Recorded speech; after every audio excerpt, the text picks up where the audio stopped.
Hello and welcome to CharlotteNow.tv. This is a segment that we are calling Community Connections, and I am your host and producer and founder of CharlotteNow.tv, Sam Ettaro, proud new resident of Charlotte, North Carolina.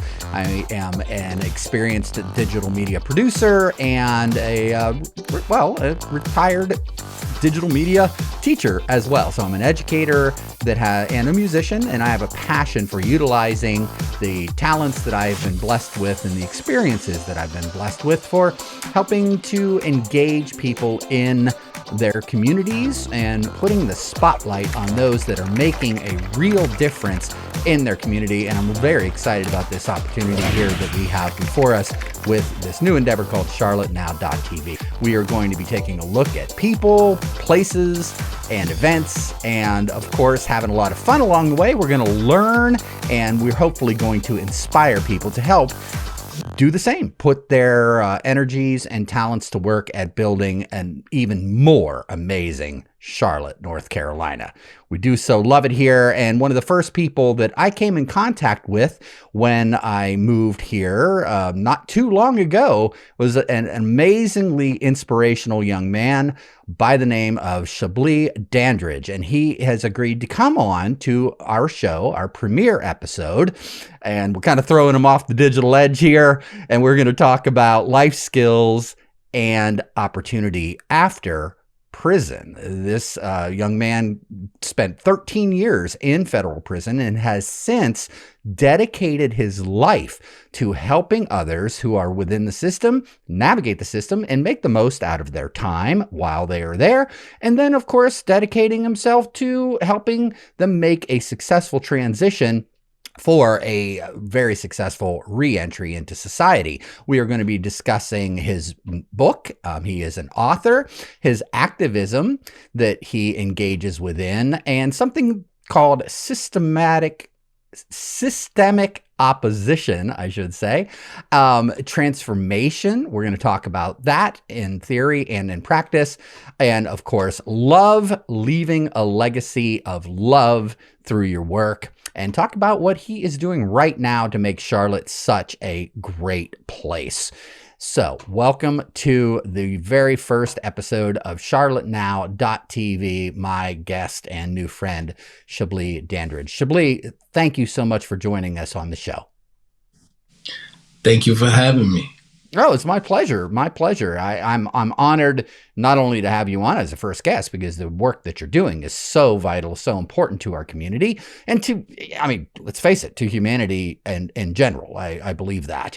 And I think it's fabulous, and I want to help tell the world about you and your story. So, and I want to thank you for being so brave to come on the very first episode of CharlotteNow.tv. What do you think of this platform and this opportunity that we have to be able to do this kind of production, at will? Hopefully pretty soon we're going to be going live with this. A lot of opportunities, right?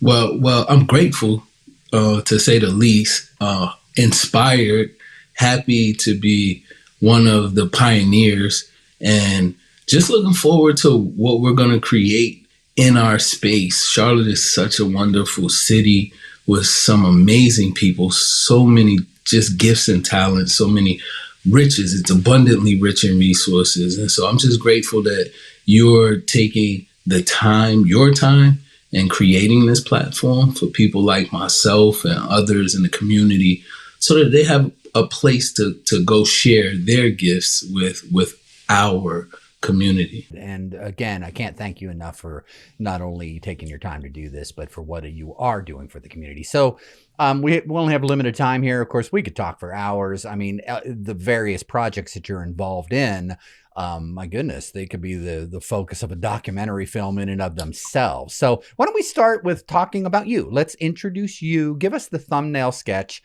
of your story and what led you to walk this path that you are walking, and what led you to Charlotte, and how you got involved in doing these works here in this community. So start with that. And sir, the floor is yours. And I encourage folks, I'm going to put on occasion Chablis' website up on the lower third graphic there. So you feel free to jump in and communicate with him and check him out on your own. So Chablis, have at it. Tell us about Chablis Dandridge and the works you're doing and what brought you to Charlotte. I would start probably where I am right now, saying that where I am and what I do today is the culmination of all of my experiences. So the work that I do at Life Connections, which is a nonprofit organization that provides diversion programs for juvenile justice involved youth, is to be in service to the young man that I was when I was 14, 15, 16, and 17. The work that I do inside Mecklenburg County Sheriff's Office in the detention center with education and reentry programs and life skills training and financial literacy is to be in service to the young man that I was when I was going through that process myself. So I probably have to take it all the way back. And just like you said, I'm on my 45th chapter, soon to hit my 46th, if I'm fortunate enough and blessed. And so it could be a long, long, long conversation. So what I will say to start out is hopefully one day we will have that documentary, that mini doc, so that I can tell the long version. In 2003, I crossed a situation where I broke the law and I got into a drug charge that cost me to catch a case, as they say in the streets. And that case ended me up in prison for 13 years. The desire to add more value in this world than I have taken away was the key to shifting and going in a different direction. I'm starting to turn right. At a dead end, I'm starting to turn right. And I got to creep on this right turn. Why? Because I'm at a dead end and I'm stuck here for 13 years. But I can make this situation what I want it to be, or I can let it make me. Prison doesn't have to be physical. Mine's was. Yours may not be. A job that's holding you back, a relationship that's no good. These are the prisons we create for ourselves every day. To cut recidivism, people need to be able to come back into the community, find housing, and then have a platform from which they can grow. So they absolutely must have housing before you could think about work, before you could think about anything else. So it is unequivocally the most crucial component in a person's transition and back into the community. I love the fact that we get to make impact every day in our community with our youth. Very much worth it. And every kid is worth it, just like he said. They're all worth it, and everybody's telling the kids what you should do, what you shouldn't do. Our goal is to absolutely figure out the way to prevent instead of have to be reactionary. I think that if we spend more time on the prevention, we'd save a lot of money, and even more importantly, we'd save a lot of lives. And I liken this to books all the time because that was one of my refuges while I was incarcerated, was to write. And so I always talk about chapters in our lives. And so in the beginning of my life, I had a lot of exposure. My mom, my dad, my grandparents, I was born with both sets of great grandparents on both sides of my family. So if you could imagine how rich my experience was as a kid to have great grandparents, grandparents, parents, and getting history from the oldest of our family members. I'll give you one example. My great grandfather was a baseball Hall of Famer, and he played in the Negro League. So he loved baseball, loved the sport of baseball, and he gave me a robust education. And I'm nowhere near sports inclined, so I was like begrudgingly listening, but I was having an exposure that my young small mind couldn't understand and fathom. And so what happened very early on was I started to see and hear things that probably most people my age, most young people, weren't privy to. And it made me look at life different. My specs weren't rose colored. I'll just say that. And it was a very, now that I know in hindsight, it was a very, let's say black and white, like a negative of a picture. You can look at a picture from the old days, and the negatives show an image, but they show other things that you don't really see in the picture and that you'd only see in the negative. That was my early exposure, and it just set a trajectory that was kind of crazy. We should also set the scene. We should let people know you're not from Charlotte. You're not a Charlotte native, and you grew up in the city, right? Tell us about growing up in New Jersey. Absolutely. So I was born in Newark, New Jersey, 1977. Wow. So I'm a 70s baby, late 70s baby, and the city was very different, and we migrated south, if that's a thing. So we migrated south in 87. And in 1987, the South was very different from what it is today. And so it was like culture shock. It was culture shock. That's all that I can say. It was culture shock. I never heard a racist epithet. I did. I'm not being completely honest. Let's say, I don't know if anybody remembers the Jeffersons. And he used to call Tom, who was Helen's husband, a honky. So like that was the worst thing that I'd ever heard in my life. And at 10 years old, I came to North Carolina and I was exposed to like racial slurs. And I was like, what is this? And the funny part is it was from my own, peer group. So it was like the people who look like me, sound like me, and they were hurling this racial slur at white people. And I was like, I'm sad to say this today, but I look at it and chuckle. I was like, I thought they were saying what they were saying because they were calling white people like saltine crackers. And I was like, okay. So I just mindlessly started doing the same. And carry my ignorance on to my young adulthood. Were us Sicilians more of like a Ritz cracker? Right? Okay, you got that, and that's something that I would learn later in life, right? The different flavors. There's slightly more olive skin tone. So that was a thrill thing, and growing up in the city, and I'm gonna go back a little bit more. My dad was a career educator, and so growing up in the city and being exposed to very culturally diverse experiences. Like he took me to the theater, he taught me about history, he taught me about social angst of the time, economic oppression, all kinds of different things. And he was also saying like, you have to work the system. You have to work this system and get ahead.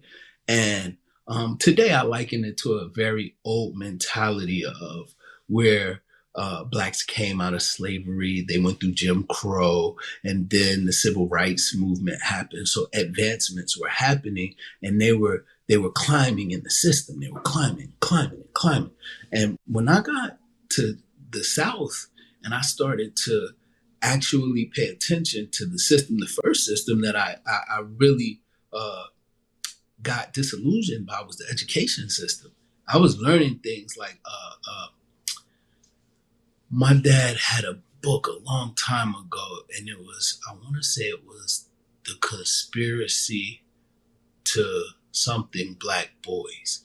And I read this book like as like an 8th grader. And I was like, what is this? This is crazy. This is not true. I couldn't believe it. And then I would get in school and they had special ed classes and they had these different diagnoses that were starting to happen, like ADHD and ADD and all kinds of different things. And so I was starting to see some inequities, and I was like, this is not fair. And living in a society where they were like, no, we live in a just society. We live in a equitable society, especially post-civil rights. I was like, well, it doesn't always look that way. And I plain and simply became rebellious. That was it. Rebellion was the key word, is the key word, because I'm still the rebel, and I'll explain later, but I'm a rebel with a cause now. Yeah.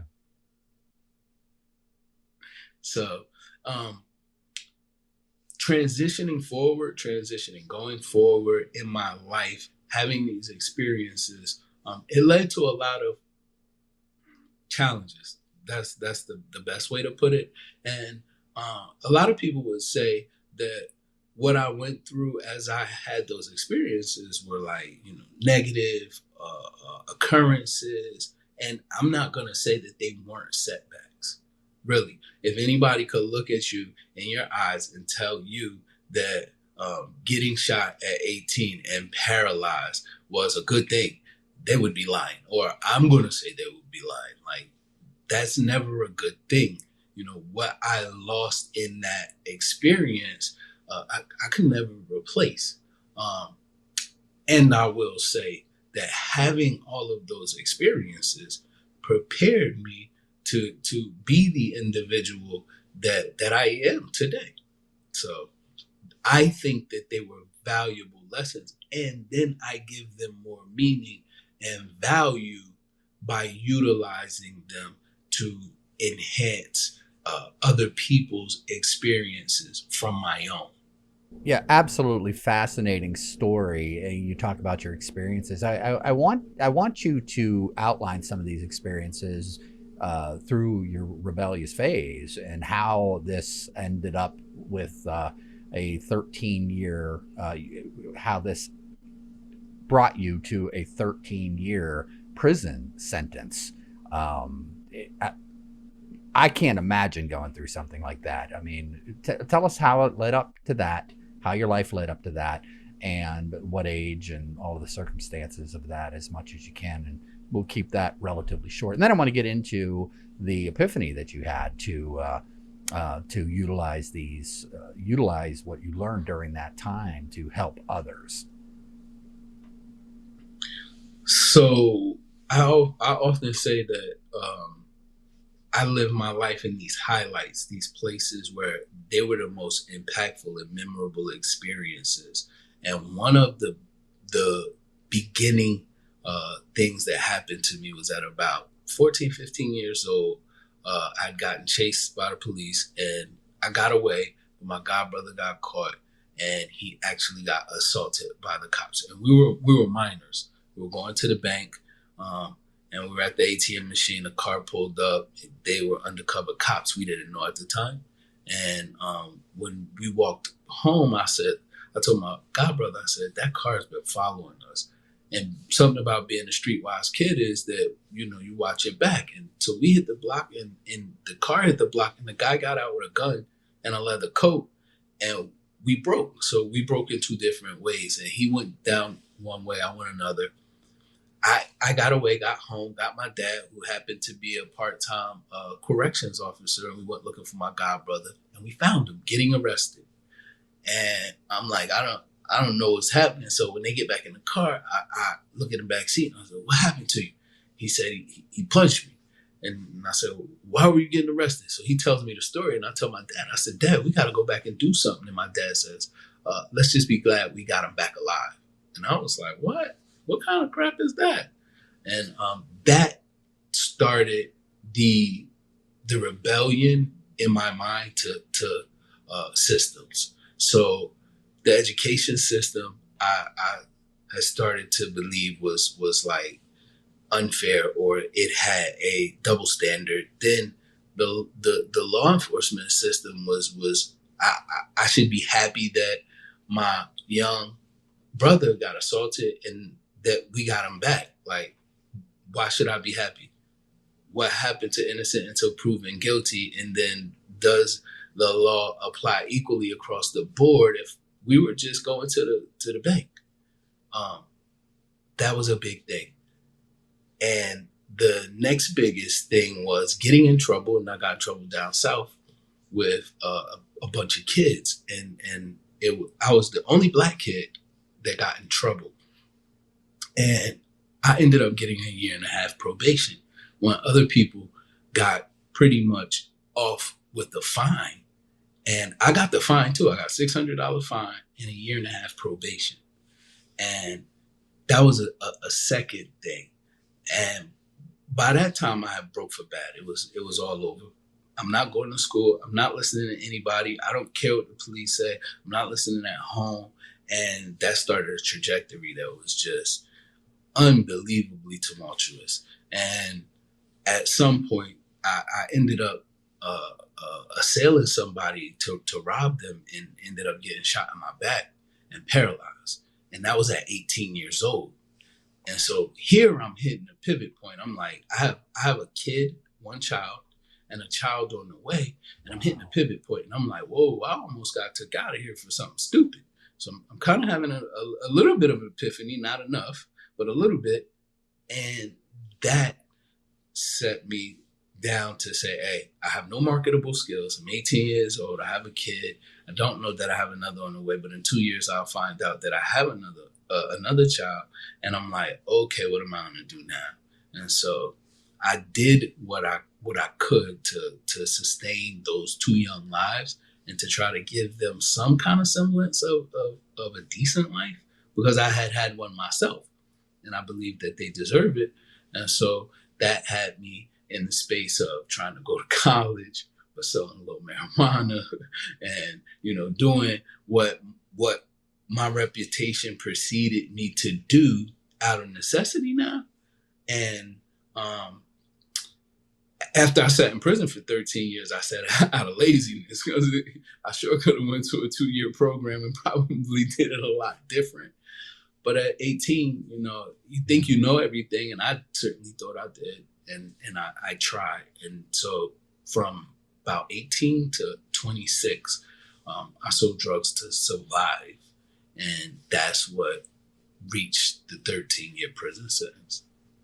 That I can't even imagine. When you were first sentenced, and I want to set the tone here for this transformation. I'm going to be using that word a lot here. Who was Chablis Dandridge at that sentencing hearing? How would you explain your worldview and your attitude toward life and others at that moment when that judge said 13 years, man? Who were you?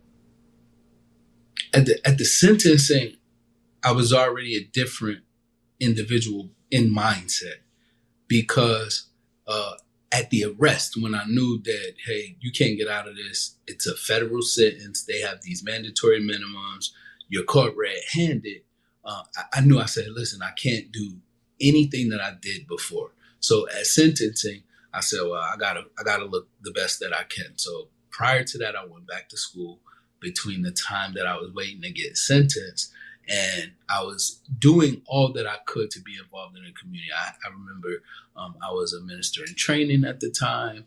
I was in college. I was living with my family at home, and I had begun to do a little bit of community work, volunteering at the church, the soup kitchens, and just different things like that.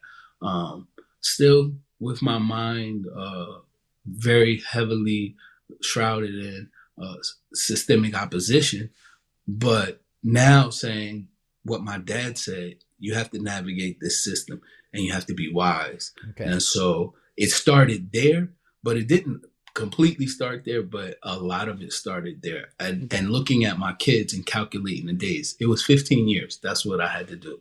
Wow. They were, say, plea bargain, 15 years, and I would come home in 12 and a half. And I lost some good time in prison. That I said, these kids will be grown. They'll be able to drink beer when I come home. And they were 8 and 10. And realizing how much I had compromised at that point shifted my thinking. It was, I had to do something different. And still transformation didn't happen right away. It was a cultivating process throughout the incarceration. But there were some very pivotal points, just like I said about the child. There were some pivotal points. I went in there focused on self-improvement. I went in there saying, if I come back 13 years from now, I'm either going to be way behind the 8 ball and a whole lot worse than I was when I went in, or I'm going to cultivate myself and pour into me so that I can be a whole lot better when I come out. So your And so, website says that transformation happens inside and out. Elaborate on that a little bit for us. so for me, it was an internal thing. Something inside of me had to say that I have to create a value, way more than anything that's external, way more than anything outside of me. And there was a point in prison, and I'll speak to it later, where I asked myself, I said, if I died today in prison, what would be said about me? And what will my kids hear about who their father was? And as I started to calculate what it would become, I was mortified. I was terrified that that's what would be my legacy. I would leave that.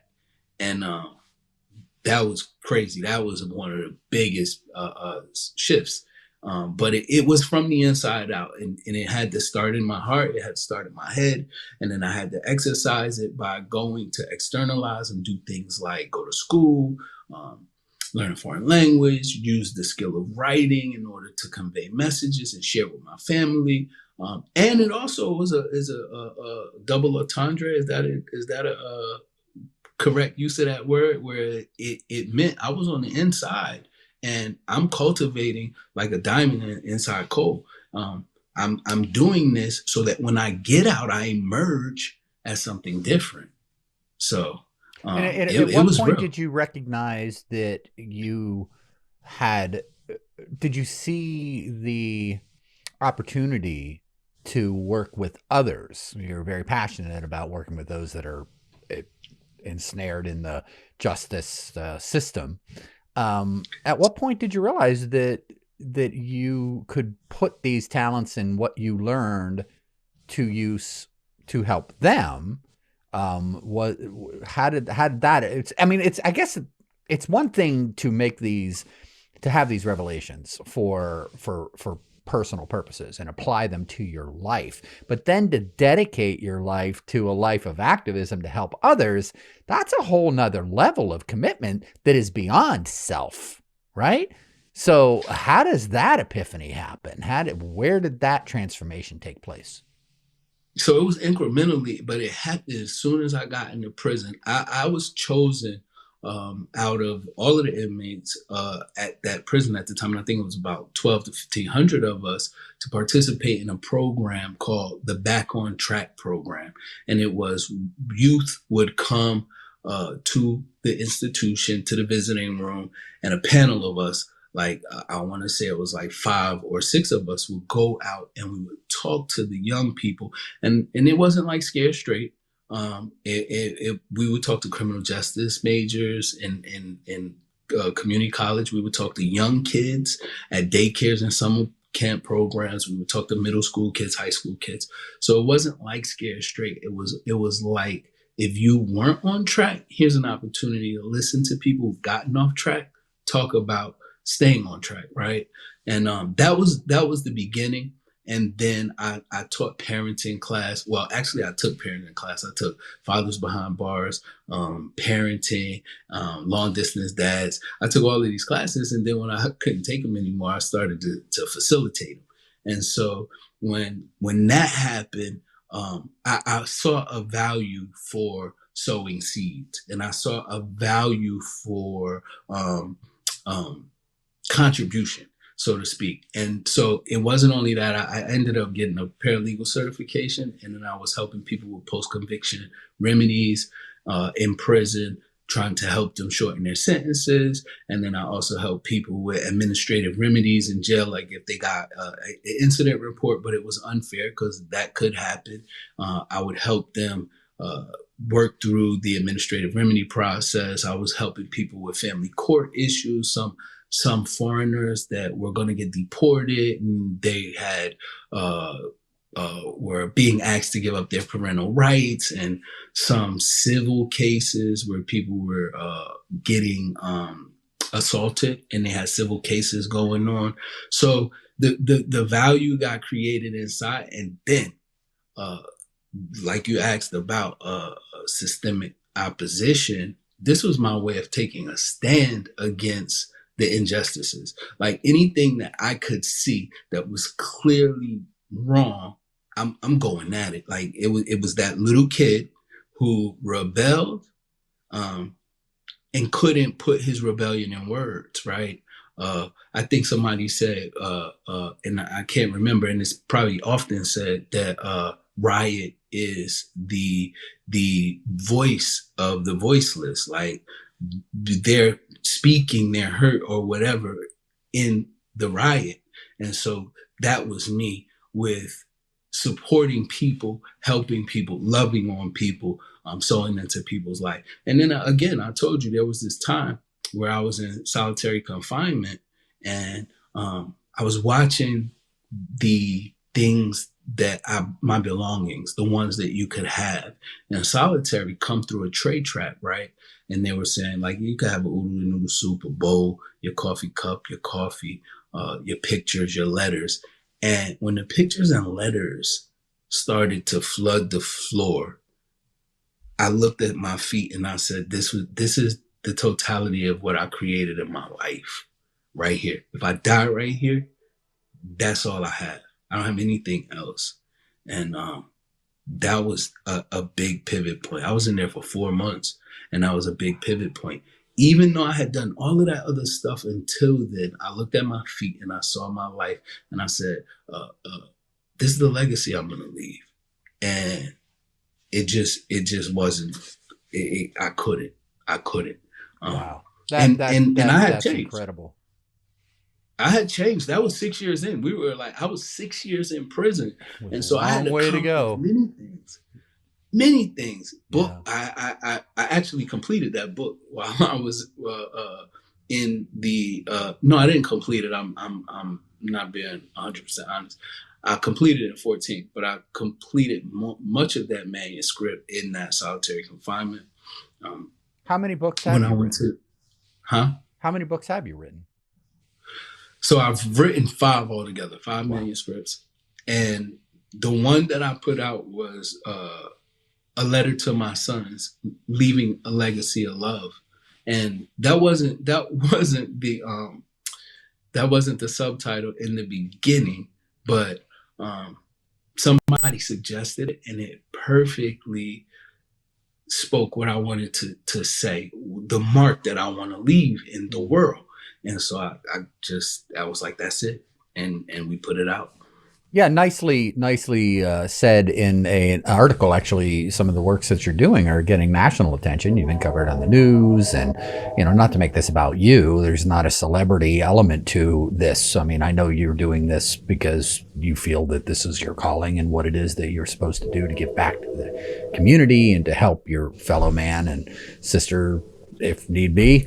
I get that. But the fact is you have garnered some media attention, which has been pretty cool. And there's a wonderful article that you sent me that ran in LA Style magazine called Crafting a Legacy of Love and Transformation. It talks a lot about that. We can put links in the show description to that article.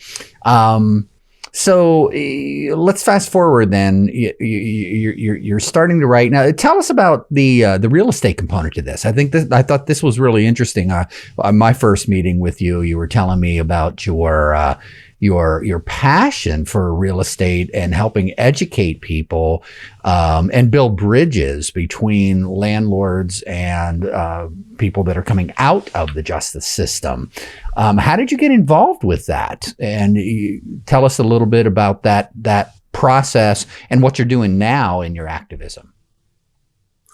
Well, there's no accidents in my mind. So, I say it was the divine occurrence that my mother got in real estate in the 90s, late 90s. And I had always been on the periphery, a son trying to support, even though I was out doing whatever it was I was doing. Mm-hmm. And so when I went away, I told you my transformation kind of started like that period while I was waiting to go to prison. And I had started really, really hunkering down on real estate. And so I left with some minor successes before the 2008 downturn.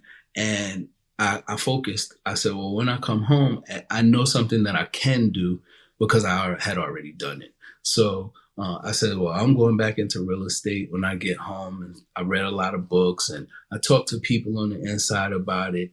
And I taught some classes on the inside about the fundamentals, the basics to no money down real estate, and just shared all of the information that I knew at the time with anybody who wanted to know.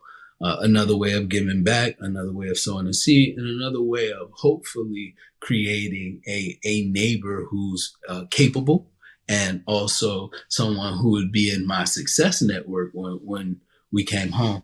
Fast forward, and when I got home, 2017, gig economy is out. I have no idea what all of this stuff is, but these apps are creating different opportunities. And so I got into Airbnb in 2017, like the last part of 17. One Airbnb, I was fortunate to have family still in real estate and the support of a strong family network. And so my dad had a spot that I could practice on. And that's what happened. I started there. We ended up creating like 7 of them in all different locations, from New Jersey to Pennsylvania to Barbados and North Carolina, and just learning and working and learning and working. And then I got invited to really tell my story with a group called Reentry Housing Alliance. It was 2 people. Never forget it. Melissa Sparks, Melissa Sparks, and Ken Schrader. They were concerned about this issue. And the funny part is, it was just a white guy and a white girl. And the majority of the people who needed the help looked like me. And I was so overwhelmed by the fact that they cared as much as they did. And they said, hey, will you join us? And I was like, what I got to do? They said, just tell your story. And that's where it started. It started with me just being willing to share my experience. And the fact that I was now into real estate as a profession, it made it even more intriguing that an individual with lived experience, formerly incarcerated, who had to navigate the system and some of the bias and prejudice, is a person who's in a position as a landlord to be the one to say yes, or hey, this person could be me, right? And so I think that it was just time and me being called to that space that culminated in me getting into the community work of helping people who are formerly incarcerated or have justice involvement navigate the housing market, especially because Charlotte has an affordable housing crisis. And so our neighbors with justice involvement are almost like blackballed. I hate to say that like that, but it's almost impossible to get housing. And so I thought it was very can't important. even imagine. I know how much the market tightened up over the past couple of years, from what I understand in talking with real estate professionals when my wife and I moved down here. And by the grace of God, we were able to get in a place, but and we're professionals, make good money, and we're doing all right in life. And it was very difficult. It really was. The screening process, the income level that they demand, even for just a base apartment, was this market, man. It's unattainable for a lot of people that are renting. I can't even imagine then having the stigma attached to you of serving prison time. Holy cow. So what are you doing in the community to help people overcome those hurdles and build bridges between those that have housing and those that need housing? Well, one thing is that RHA, it started by providing landlord education workshops. So that was the main thing, saying, hey, these people, 95 to 98% of people who go to prison will come home. If we don't give people a fighting second chance, we'll always have the cycle of recidivism, because people have to survive. That's the first law of nature, self-preservation. And I always say food, clothing, and shelter is the bottom rung of Maslow's hierarchy of need. You can never get to self-actualization if you don't have that. So educating was one thing, but then advocating and lobbying to get more, I say, felon-friendly, just because it's a cute phrase, and it's not cute. It's actually an ugly phrase, to be honest. But more city ordinances, county codes, and state level legislation that helped people minimize some of their barriers to housing. And so that's what we did. But we started to realize that people are coming out of incarceration with nowhere to go, and they were becoming homeless. And that homeless, I don't know if you remember around the pandemic when they closed down homeless shelters, we had tent encampments everywhere, like almost everywhere. There was you all seen around it the up world. in DC where we moved from. Oh my gosh. So you know, Yeah, right? well, absolutely. Yeah. Even before that time, we had shifted our focus. So one of the things that we started to talk about, my father and I, after our Airbnb was pretty much self-sustaining, growing, and doing good, that there's a need for transitional housing. And so I started to say, hey, why don't we take the same Airbnb model and scale it down and start to provide housing opportunities for people? At the same time, RHA was expanding their scope on what they did. And so they were putting together seminars that were renting with a record, right? The path from prison to home ownership. Oh, wow. Oh, it was actually, the cute phrase was prison to property owner. So we were working on all these types of innovative ways to support the community by more than just advocating and trying to educate landlords, but also empowering the people who are going to have to go out there and navigate by saying, listen, here are things that you can do that can help you to help yourself. And then there's organizations and there's resources out there that will also help you. And then to expand that, we have a place for you to get that food, clothing, and shelter from day one. And if you're motivated, you can get the information to become a property owner, a real estate investor, or any of the above yourself, if you want it. And so when people want it, we made sure we created opportunities for them to get it. And so I think I probably was an ambassador, so to speak, for that. And that's how I got there. I mixed my profession with my passion, and I created a purpose, and here we are. That's fabulous. And I don't want to lose the central point here, back to your point of systemic opposition, right? We know we live in an increasingly complicated and bureaucratic society. And it's easy to feel overwhelmed as an individual. It's easy to feel put in boxes. It's easy to feel oppressed. It's all around us. It's certainly not exclusive to communities of color, not to minimize what communities of color or people that are coming out of the justice system are dealing with. All of it, everybody in the world is dealing with just this increasingly complicated, overbearing society.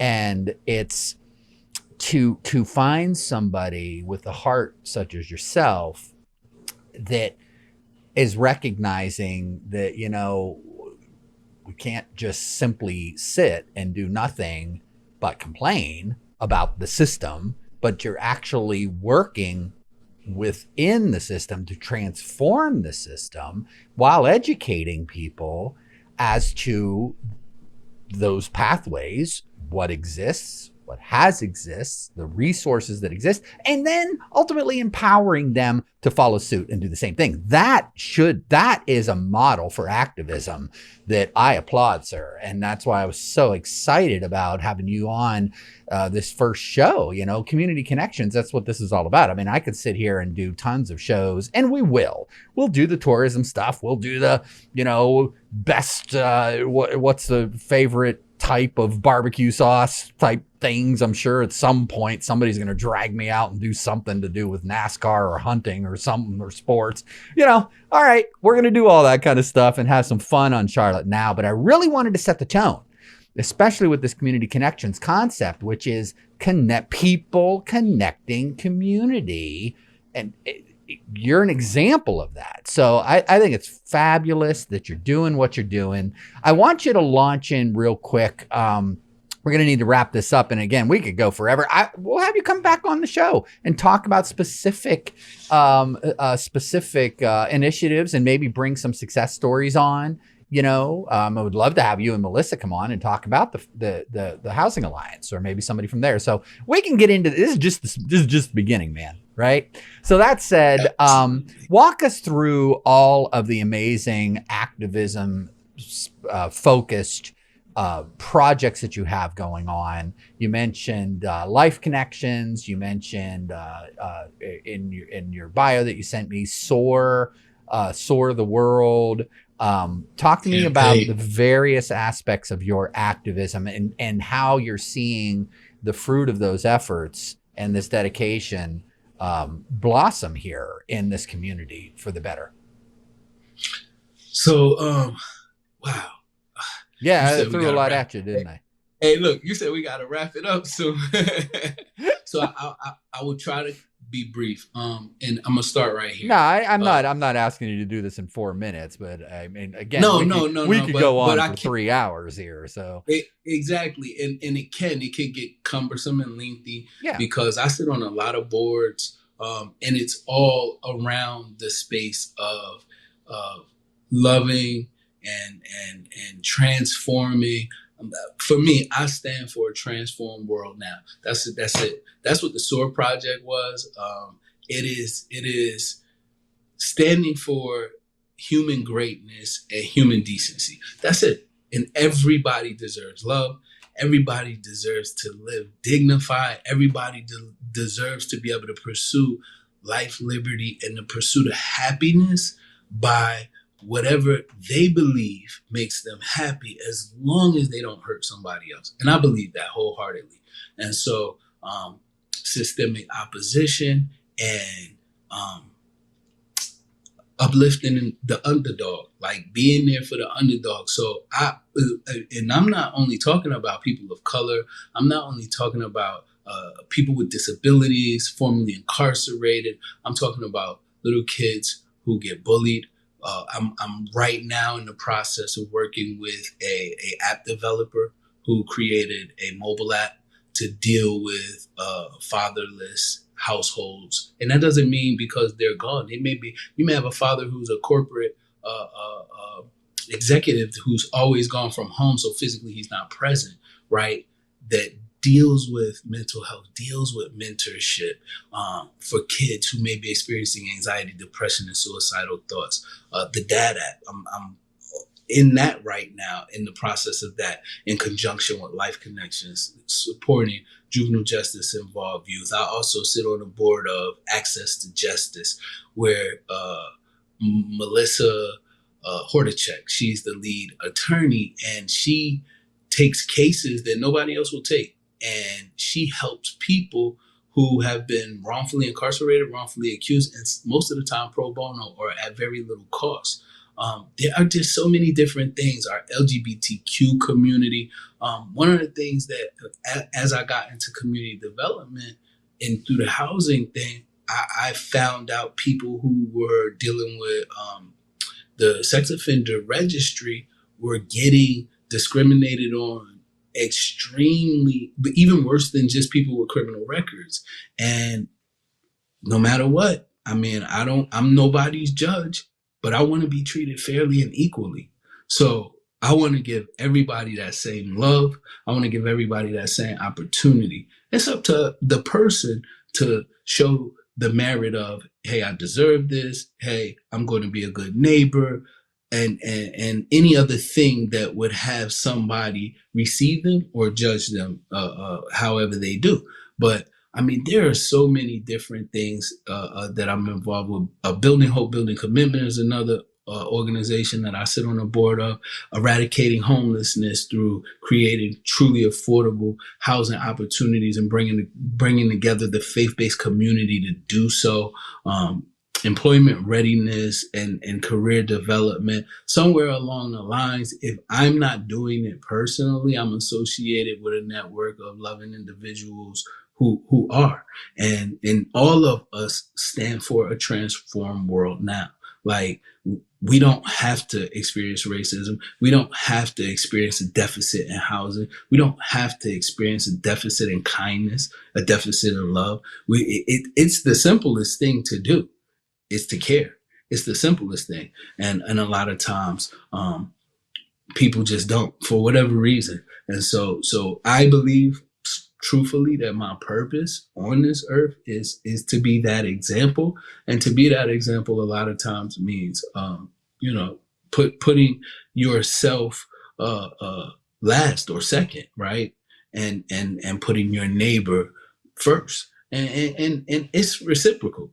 So one of the things that has come up over and over in our conversation and in the folks that we're talking with to add some more educational programs in our community, whether it's at the sheriff's office or through the not-for-profit groups or whatever, life skills training. And, talk to us a little bit about what that means, because it's one thing to be able to be a mover, a shaker in the community and build bridges and open up doors of opportunity. But if people don't have the skill sets to be able to navigate those pathways, they don't have the communication skills, they don't know what it means to really be functionally responsible within the systems that exist, then all the education and all of the opportunities could be for naught, right? So talk to us about these life skill trainings. And I do have the websites up here. We can pull up a Life Connections website and talk a little bit about that. That would be great. So please elaborate if you would. One of our program coordinators, and I am sure you heard this before, but one of our program coordinators always says, people don't care how much you know until they know how much you care. And I follow that logic. And the other part of what makes us so unique, even with SOAR, even with Life Connections, even with what we do in the sheriff's office, in the classes that we teach there, we come caring first. And then we come to meet a person where they are. So a life skill doesn't work if you don't know how to use the tool. I'm going to say that again. A life skill does not work if you don't know how to use the tool. And people learn differently, right? There are some brilliant people like Jimi Hendrix who played a guitar backwards. So the regular person trying to teach Jimi Hendrix how to play a guitar would have said, oh, well, you can't learn because he did it different. And so the stuff that we do at Life Connections, the stuff that we do in the sheriff's office, and the things that we do in the community of transformation are connect, understand, and then support. And that is the formula. And then we give them the tools. The tools may be family skill building through a Strengthening Families program, restorative justice. We call them restoration circles and restorative circles to put back, right? To make whole. Mentoring. We do mental health in the community, a holistic style of mental health, not just a clinical style of mental health. Peer support, people who have gone before you and they've had the experience, they've successfully navigated a system, and they can support you in reaching your goals, not help you, not do it for you, but support you in reaching your goals. So there are a myriad of different things that we do, not just me and the people that I'm associated with in the very close space, but those on the periphery who are in the community of the transformation community, the restorative, holistic type of community, alternative therapy communities. We're all over the place, just trying, not just trying. We're going to make the world a better place in the places that we are. Yeah, and you're doing it. You're succeeding. Again, that's kind of the whole purpose of this community. Not kind of. It is the whole purpose of this community connection segment on Charlotte Now, is to showcase those people and the networks that are being set up and the success stories that are blossoming out of that work. And you are a shining example of that. Real quick, I'm going to put the spotlight on Life Connections, because I met with your colleagues over there and very excited about getting involved and actually bringing some digital media education into this mix. That ball is rolling, and hopefully we'll be able to come on and show some success stories there and get people involved in production, maybe for Charlotte Now TV as a cooperative education model. So very exciting stuff. Talk to us a little bit about some of these programs. I'm going to pull up the website here, and you can just kind of walk us through real quick what we're looking at. And we help kids out of jail, keep kids out of jail, and keep families connected. Fabulous. Absolutely. So we have a family skill building program called Strengthening Families Program. That is actually the program that I was introduced to Life Connections through. I became a facilitator for the juveniles. Then I was a facilitator for the parents. And then ultimately I became the program coordinator for that program, and went through a couple of other of the programs at the program level. That's actually where I love to work. I ended up in the administration. I often quabble about that with Glenn, our executive director, because I love the field of talking and dealing with the young people. And mentoring is another program that I was privileged to be a part of. I was a mentor, eventually a mentor coach, supporting the mentors and the mentees, and still to this day, do part of that program in schools. I go to some of the Title I schools, and we do accountability groups. So I still have the pleasure and privilege. I think it's a privilege to be able to share my experience with young people. Counseling, again, we do counseling different. We do it different. Then we have therapeutic counseling through agriculture, music therapy, art therapy. We take the restorative approach. We use something called perceptual control theory, which is a very elaborate way of saying people are internally and intrinsically motivated, and all of your results will come from within. So you can see why I'm here at Life Connections. Yeah. and probably will never leave in some capacity, whether it's as a consultant at some point, voluntarily. Restorative justice is, again, what I said. We have restorative circles where people are able to get involved in putting back with what they have taken out of the community instead of being penalized punitively.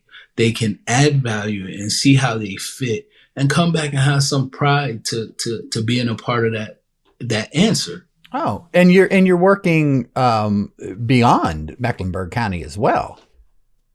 Absolutely. I mean, these programs have a counties. Broad scope. That's fabulous. This is something that I'm very excited about, is the vocational training. As I mentioned, I'm a retired teacher. I spent 13 years as a vocational career and technical education teacher within the digital media arts. So for me, I know I'm incredibly passionate about the power of a vocational technical pathway and the integrated life skills that people learn and the money that they can earn. I mean, these are our society has gone way off board with pushing people, I believe, it just, the 4-year college or even further degree as the only pathway to success. And that's simply not true. So I'm glad. Tell us about the vocational programs that you're involved in. Absolutely. So the vocational program has a pre-GED component. Generally, it's an alternative to school when people have decided at some point or another that school is just not going to work for them. And they end up at our Dash Vocational Learning community, and we help them get prepared so that they can take their GED. We expose them to the different trades and vocations, and then we get them involved with a vocational school of their choice when they decide what program they want to be in. And very excited that you've chosen to spend some time with us and expose our young people to digital media and all of the possibilities that exist, because really, to be honest, this is where the world is right now. Absolutely. And probably will not go back. No. And I'm very excited to be able to teach young people or even adults that are looking to re-enter. Here we see on the screen, re-entry, providing them with the technical instruction and the people skills that they need to go out there and start their own business. There's no better time if you are tech savvy and you have a knack for communication.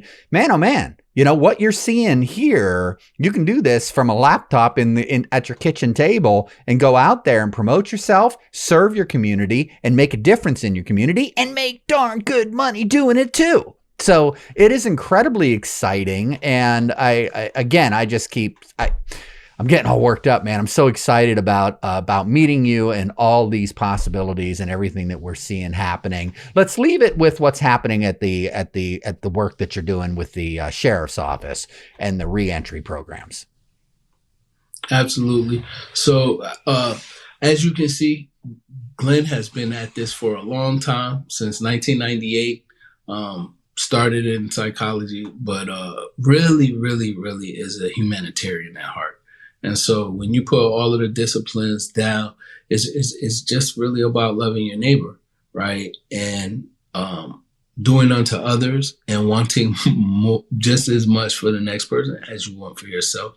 And so we take that philosophy, we take that mentality, we go inside the detention center, and we share life skills classes, we share transformation classes, financial literacy, parenting, very, very, very early on, talking about bringing strengthening families into the men and women of the detention center, which would use technology to connect the family and keep the family connected, and teach much needed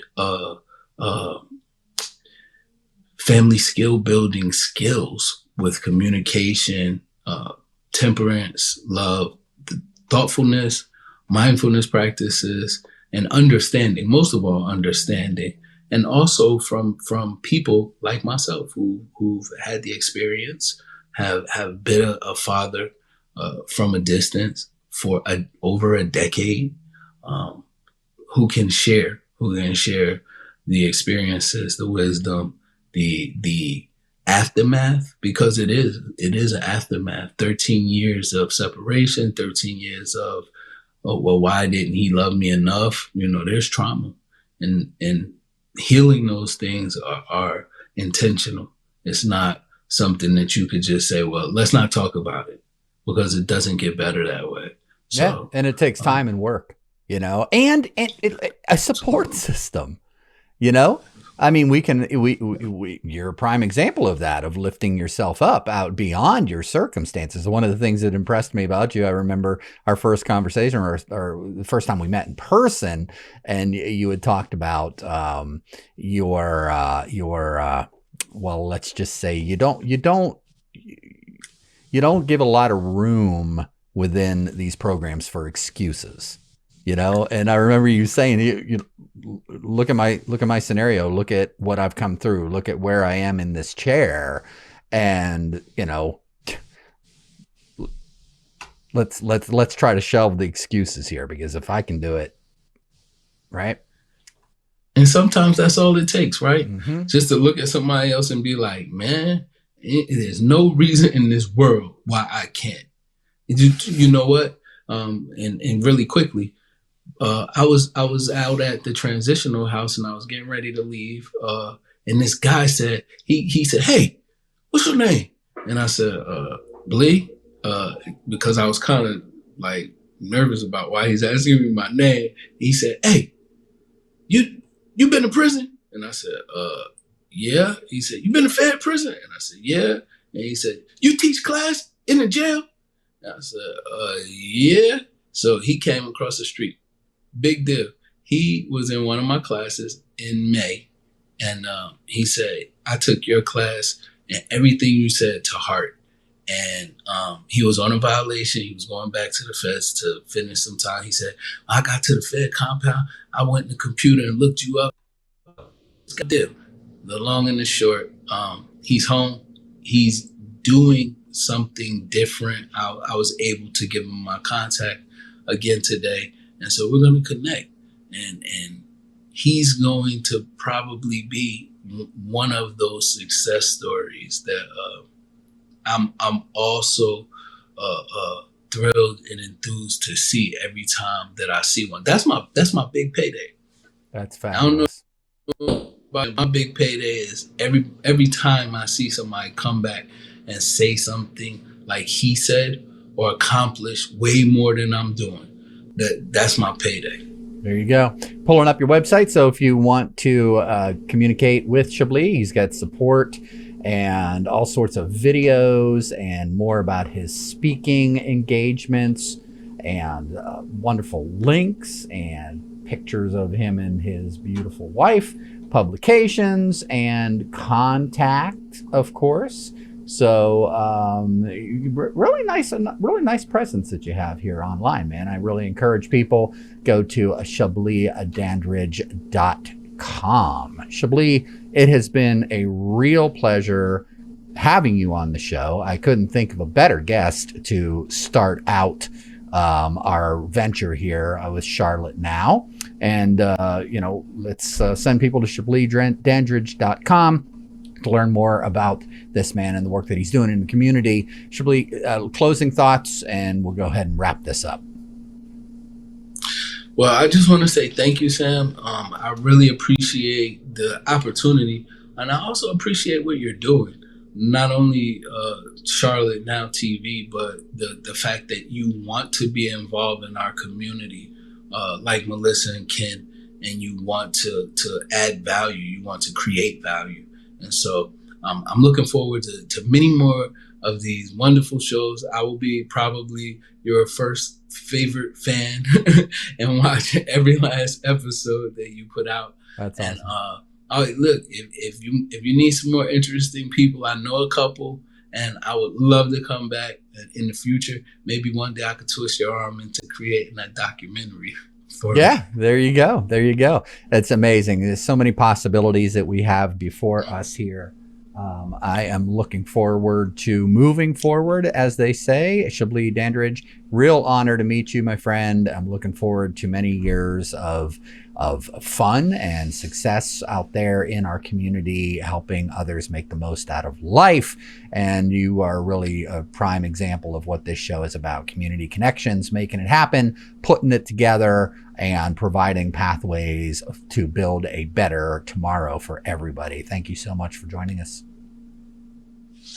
Thank you. My pleasure.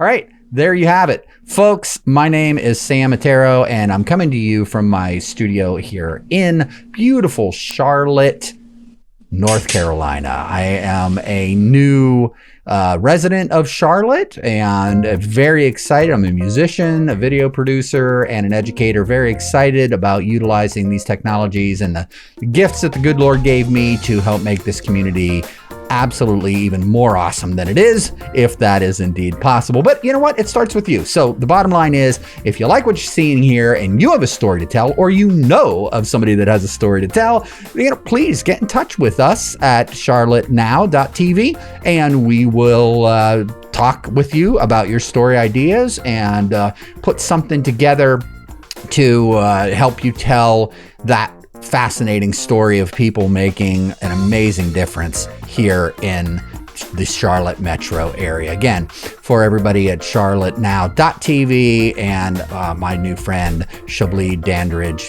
who came bravely on to our premiere show, thank you so much for watching. Peace to you. We'll see you next time around.